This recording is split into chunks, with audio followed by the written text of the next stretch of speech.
Welcome to Tungsten Tales, ladies and gentlemen. It's the 2014 Car UK Open. Happy to say we've been joined by Kyle Anderson. Thanks for joining us, Kyle.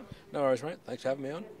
That's good. Obviously, things didn't go so well in this tournament, the first round against Kevin McDine, but it's a learning curve, isn't it, now for yourself? Obviously, moving over, which you've just done, obviously, to the UK. So how have you adapted?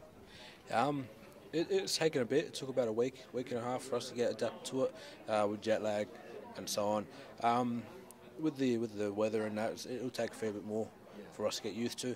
I mean, I felt the coolness on the stage, and playing in Australia, you don't get cold or anything. You get warm when you sweat. So here I've got to adapt to. I've got to buy myself some hand warmers or something just to help me adapt to it as well. Yeah, I think saying that, you also see sort of Simon Whitlock, sort of obviously another Aussie sort of warming his hands when he's playing. So I suppose people don't think of that. You know, this is something that affects players from the, should we say, the warmer climates. Well, that's right. You know, if they came across and played in Australia for the Masters, if you watch that again, you watch how much they sweated on TV because it was really hot. Yeah. You know, and to us it was just normal weather. But you guys come across, it's heat that really kills, and it showed itself as, I mean, a lot of fellas did sweat. I was from the tropics, so it doesn't bother me.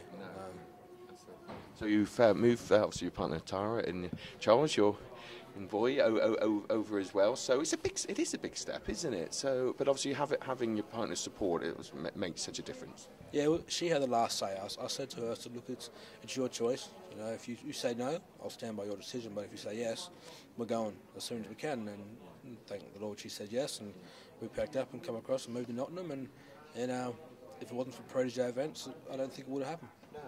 No, that's nice to have the support as well, isn't it? So now, after Butlins, we're on to the Pro Tours come thick and fast, don't they? Oh, they do. You know, we've got a good, I think it's 3 weeks ahead. So it's back to the practice board. The scoring's all right. It's just doubles that we've got to fix up on, and hopefully they can come out good and do some damage. Hopefully. Any time to play in your local pub team at all? I actually haven't started up on a local pub team yet. I'm still just playing at home. So, but if you see me in Nottingham and all that, just come around and say hello, guys. You know, I'm nothing special, just an average bloke trying to do a living.